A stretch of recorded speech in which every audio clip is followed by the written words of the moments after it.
Cuando Hitler se apoderó del territorio polaco en 1939, el Tercer Reich aún no se interesaba demasiado en los experimentos científicos en humanos.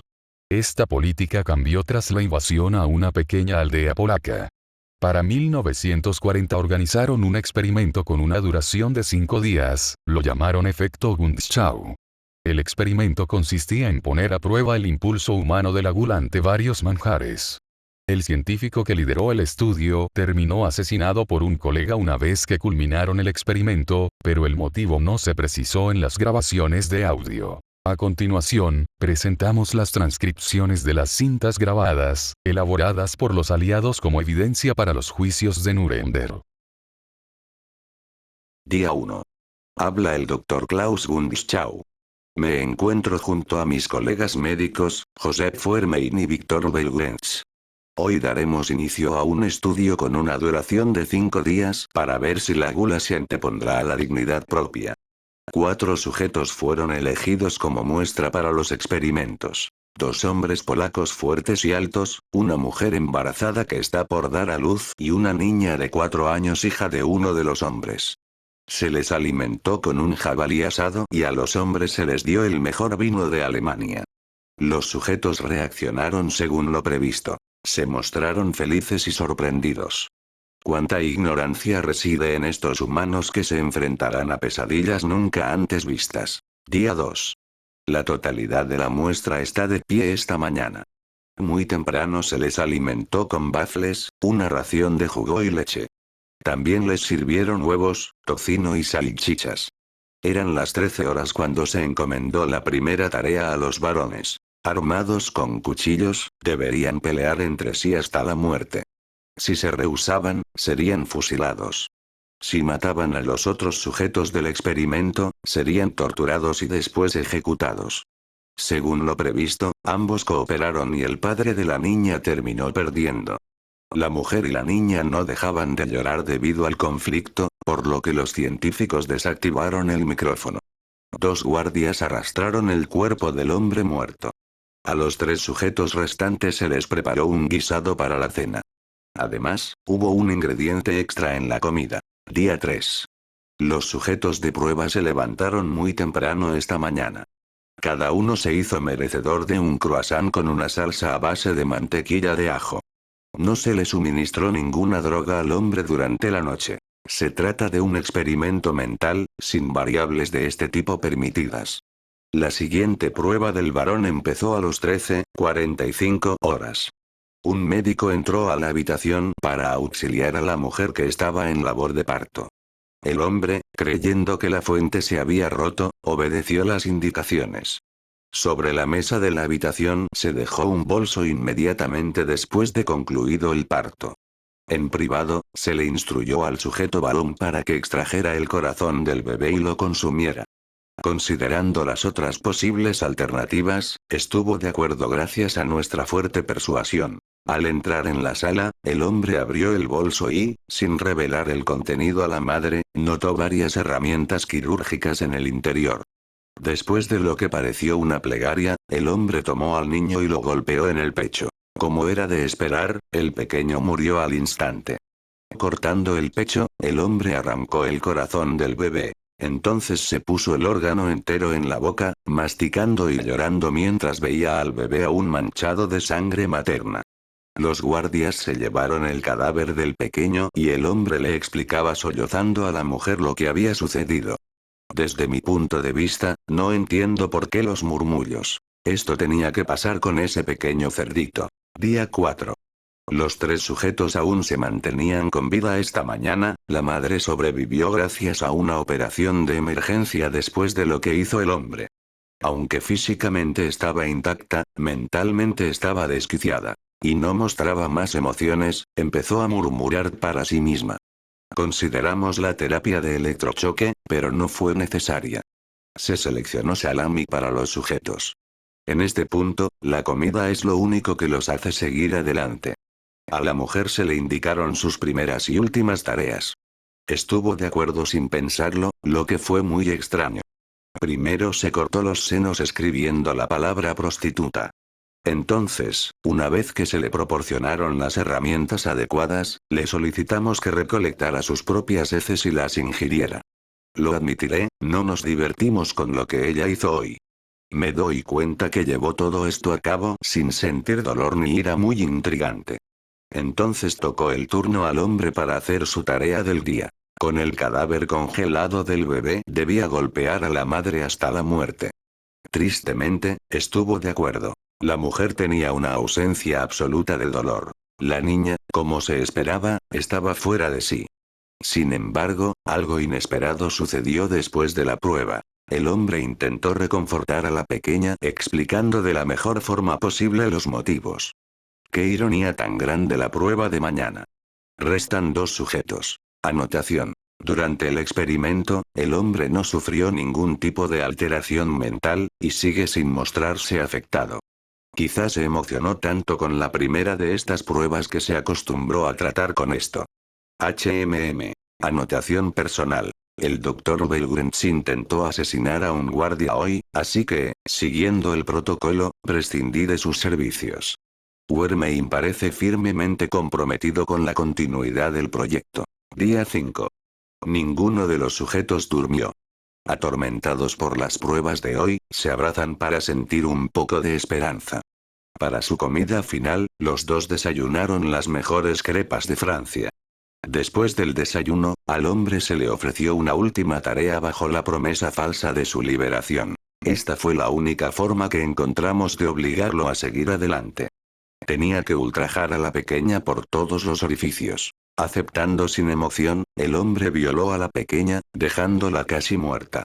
Se le dio una sierra y le ordenaron partir a la pequeña por la mitad, empezando por las piernas. Así lo hizo, aparentemente sin mostrar reacción a los gritos. Fue hasta entonces que se volvió totalmente demente. Se encaminó a la sierra y aproximó su cabeza al disco giratorio, cortando el cráneo por la mitad. Como conclusión. Parece que, como consecuencia de las promesas rotas, lo que hace que estos animales sigan por el camino de la supervivencia es el suministro de comida y lujo infinito. Esto confirma mi teoría y la de Hitler. En circunstancias controladas, el hombre es capaz de devorar a su propia especie.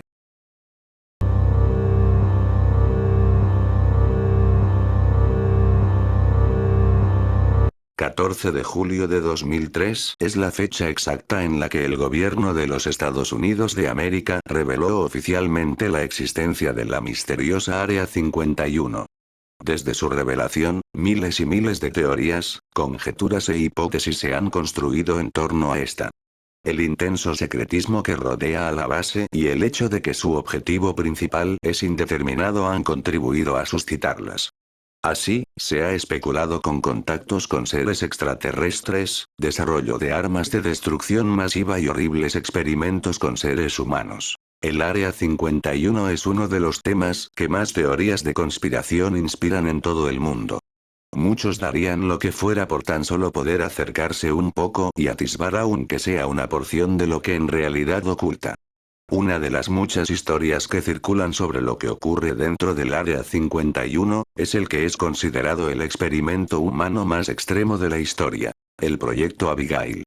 Esta historia fue filtrada por un antiguo empleado de limpieza que trabajó en el lugar en cuestión, el cual accedió a revelar esta historia a costa de su propia vida porque se veía incapaz de seguir llevando la pesada carga de guardar este secreto.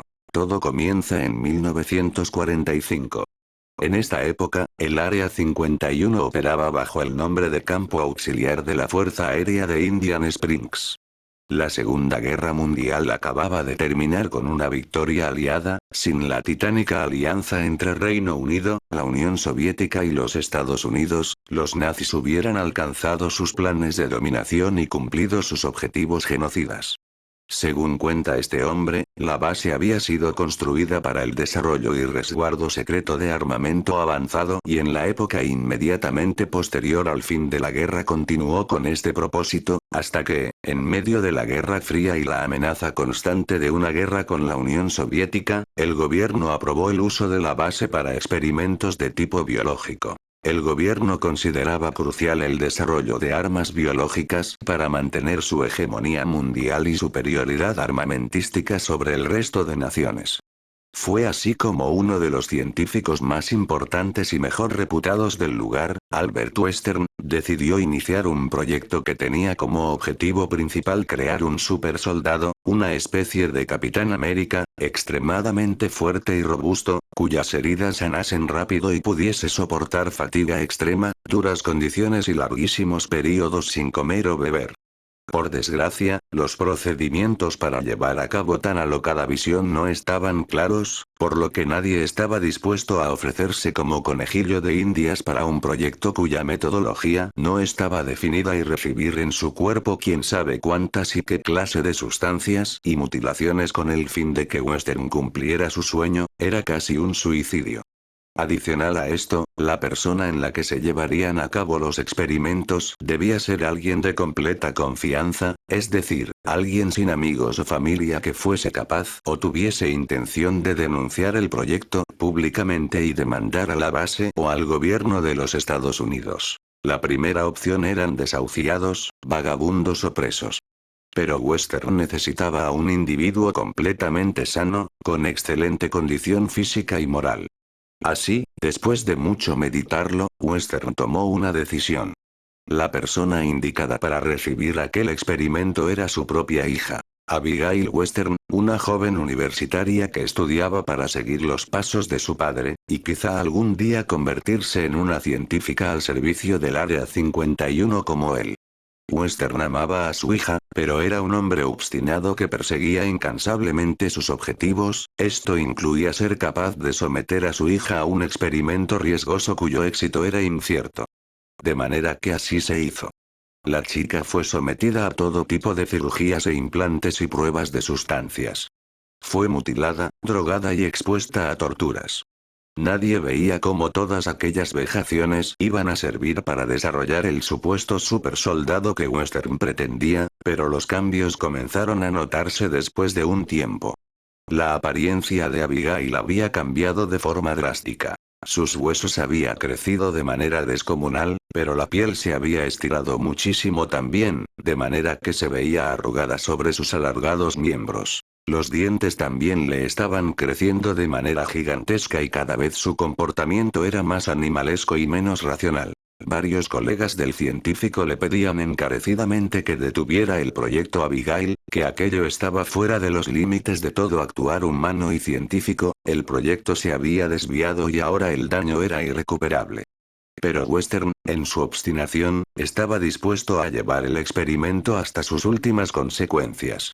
No era que odiase a su hija, al contrario, era lo más preciado para él, pero sabía que si daban fin al proyecto, la joven moriría inmediatamente, puesto que su cuerpo desfigurado ahora dependía de la tecnología y condiciones que se tenían en la base para subsistir. Algunos empleados del Área 51, los cocineros, revelaron al hombre que filtró esta historia que a ellos se les ordenaba preparar enormes platos de comida que debían introducir por una ranura a una habitación sellada con una puerta de acero, y que estos nunca supieron con certeza qué había detrás de esta, pero que corrían muchísimos rumores sobre la clase de monstruo que se encontraba allí dentro.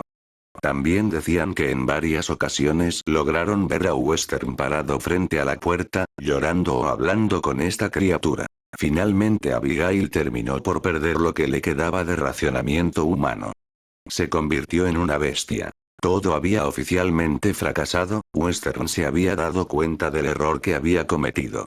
Había sometido a su hija a un sinfín de padecimientos sin el criterio científico suficiente y con eso solo había logrado convertir a su adorada y hermosa niña en un monstruo salvaje y letal, que solo veía por su subsistencia. Sin nada por qué seguir viviendo, el hombre que ideó aquel cruel proyecto se suicidió 2 años después de que todo inició, no sin antes rogar encarecidamente que no asesinasen a su hija, que intentaran regresarla a la normalidad o que por lo menos la dejasen con vida. El gobierno de los Estados Unidos no estaba dispuesto a seguir gastando presupuesto con ese proyecto fracasado, pero por respeto a la reputación que había tenido el padre, cumplieron con la parte de dejarla con vida. Ellos no la iban a matar de forma directa, pero dejarían que el hambre fuera el encargado de llevarse a ese monstruo. Se dejó de prestar atención médica y hacer comida para Abigail. A resultas, la primera noche muchos empleados de la base aseguraron escuchar aullidos y fuertes rasguños. En un momento, se encendieron las alarmas, pero al ir a revisar, para su sorpresa, la puerta de acero estaba derribada y el monstruo no se encontraba allí. Un rato después, se encontraron restos de 2 guardias. La criatura se había escapado, hambrienta. Inmediatamente se llevó a cabo una extensiva operación de búsqueda y captura dentro de la base y sus alrededores. Aunque se intentó aniquilar a la criatura, las balas y explosivos no parecían dañarla gravemente, de manera que, una vez que lograron rodearla en una zona subterránea de la base, se optó por atraparla allí y esta zona se selló bajo capas de concreto, acero y hormigón.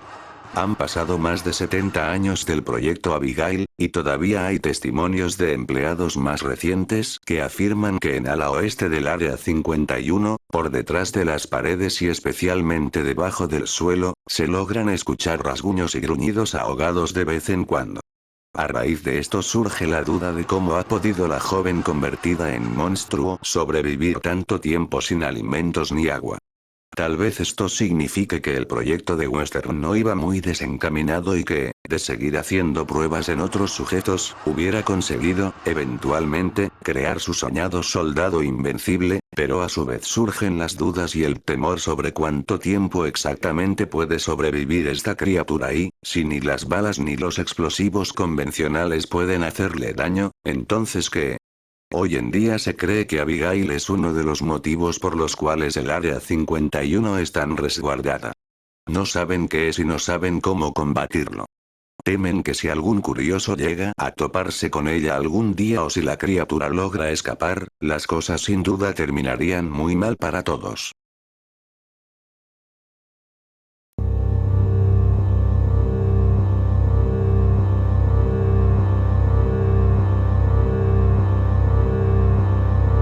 Investigadores rusos a finales de los 40 mantuvieron a 5 personas despiertas por 15 días utilizando un estimulante basado en gas.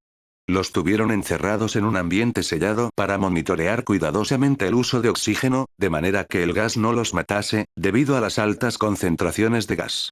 Esto fue antes de que existiera el circuito cerrado, por lo que tuvieron que usar micrófonos y ventanas con grosor de 5 pulgadas para observar a los sujetos. El cuarto estaba lleno de libros, cobijas para dormir, pero ninguna cama, agua corriente, baño y la suficiente cantidad de comida para que los 5 sobrevivieran por un mes. Los sujetos de prueba eran prisioneros políticos y de guerra declarados enemigos del Estado durante la Segunda Guerra Mundial. Todo estuvo bien por los primeros 5 días. Los sujetos rara vez se quejaban después de que, falsamente, se les había prometido su libertad si aceptaban tomar parte de la prueba y no dormir por 30 días.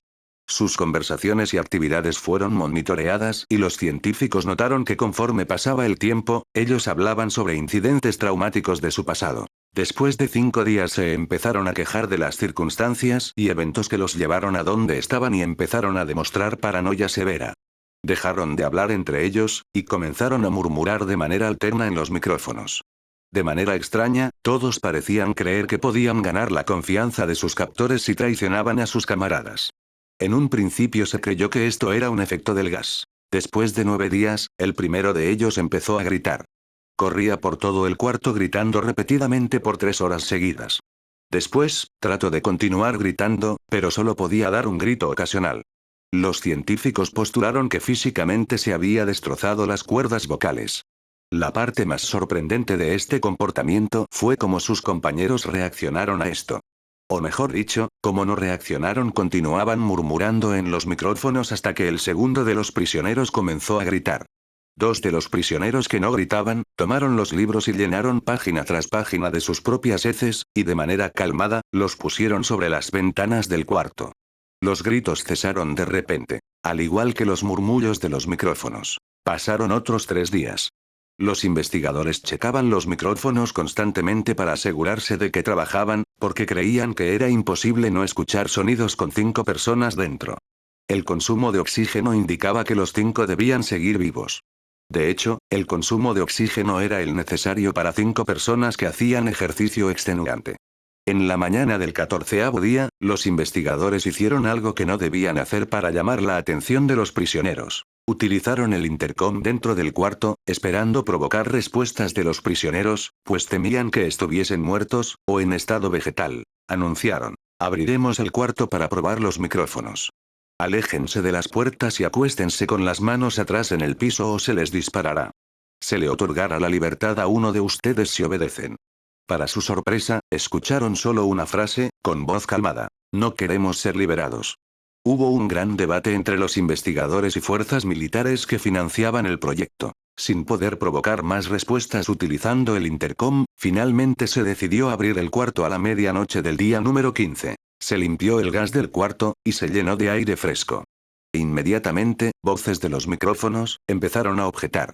3 voces diferentes rogaban por la vida de sus seres queridos, que encendieran el gas nuevamente. Se abrió el cuarto para sacar a los prisioneros. Gritaron más fuerte que nunca, al igual que los soldados, cuando vieron lo que había dentro. 4 de los sujetos seguían vivos. Las raciones de los pasados 5 días no habían sido tocadas. Habían pedazos de carne de las costillas y pantorrillas del sujeto muerto colocados dentro del drenaje del centro del cuarto, bloqueándolo, permitiendo que 4 pulgadas de agua se acumulara en el piso. Los 4 sobrevivientes también tenían pedazos de piel y carne arrancada de sus cuerpos. La destrucción de tejidos y la exposición de huesos en la punta de sus dedos indicaba que las heridas fueron infligidas por las manos, y no con los dientes, como era de suponerse. Al examinarlos, se descubrió que la mayoría de las heridas fueron autoinfligidas en su mayoría. La piel y los órganos de detrás de las costillas fueron removidos, mientras que el corazón, los pulmones y el diafragma seguían en su lugar.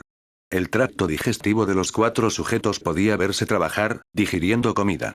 Rápidamente se hizo aparente estaban digiriendo su propia carne, y que ellos la arrancaron y se la comieron en el transcurso de los días. La mayoría de los soldados eran fuerzas especiales rusas en las instalaciones, pero aún así, muchos se negaron a regresar al cuarto para sacar a los prisioneros.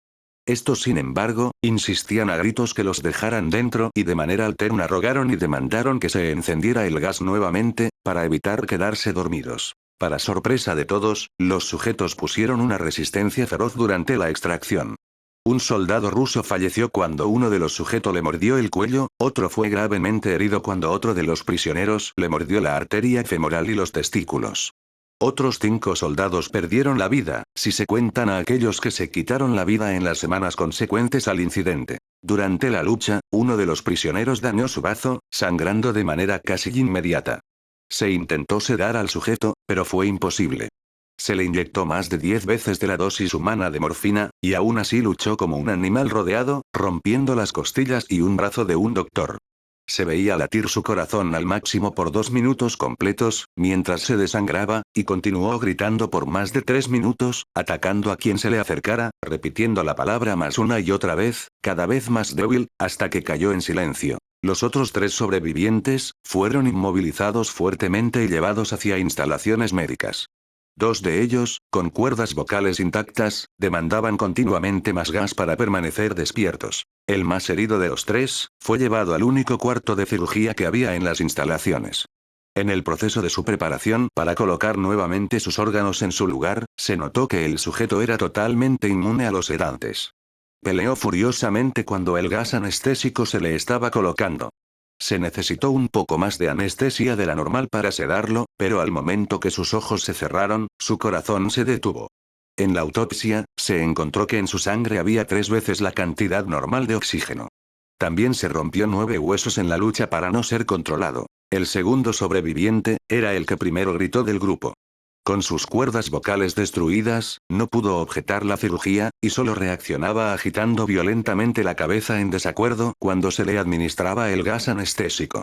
Afirmó violentamente con la cabeza cuando alguien sugirió hacer la cirugía sin anestesia, y no reaccionó durante la misma, que duró 6 horas en la cual se intentó reemplazar sus órganos abdominales y cubrirlo con lo que quedaba de su piel. El cirujano afirmó que era médicamente imposible que el sujeto siguiera con vida.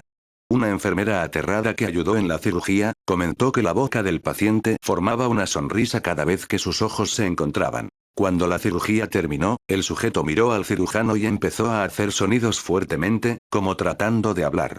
Asumiendo que esto era de gran importancia, el cirujano le entregó un papel y una pluma, para que el paciente pudiera comunicarse. Sigue cortando, escribió. Se le hizo la misma cirugía sin anestesia a los otros dos sujetos. Se les tuvo que inyectar un paralítico, pues ellos reían constantemente, y le era imposible realizar la operación al cirujano. Una vez paralizados, solo podían interactuar con sus ojos. En el momento en que pudieron hablar nuevamente, exigieron una vez más el gas estimulante. Los investigadores trataron de averiguar por qué se lastimaron de esa forma a sí mismos, y por qué querían el gas nuevamente. La única respuesta fue: debo permanecer despierto. Se reforzó a los tres sujetos y los devolvieron al cuarto, para espera de su destino. Los investigadores, enfrentando la furia de sus benefactores militares por haber fallado las metas del proyecto, consideraron dar eutanasia a los prisioneros. El comandante, un ex KGB, vio potencial en el proyecto, y en su lugar decidió ver qué pasaría si ponían el gas nuevamente. Los científicos se negaron rotundamente, pero al final, tuvieron que aceptar. En preparación para ser sellados nuevamente en el cuarto, los prisioneros fueron conectados a un monitor EEG. Para sorpresa de todos, los tres dejaron de pelear en el momento que se dieron cuenta que los regresarían al gas. En este momento, era obvio que los tres estaban haciendo un gran esfuerzo por mantenerse despiertos. Uno de los prisioneros estaba murmurando una canción. El sujeto mudo peleaba con sus ataduras de piel, como si tratara de enfocarse en algo. El último sujeto mantenía su cabeza en la almohada, y parpadeaba rápidamente. Siendo este el primero al que se le puso el EEG, la mayoría de los investigadores monitoreaban sus ondas cerebrales con sorpresa. Eran normales la mayor parte del tiempo, aunque algunas veces aparecía una línea recta de manera inexplicable. Parecía que repetidamente sufrían de muerte cerebral. Mientras analizaban los datos, una enfermera notó que los ojos del sujeto se cerraron.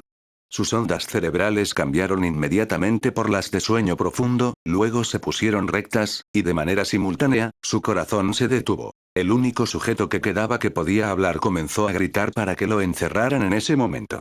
Sus ondas cerebrales mostraban las líneas rectas del sujeto que acababa de morir por quedarse dormido. El comandante dio la orden de sellar el cuarto con los dos prisioneros dentro, junto con tres de los científicos. Uno de los tres, inmediatamente tomó un arma y abrió fuego contra el comandante, matándolo de un tiro entre los ojos.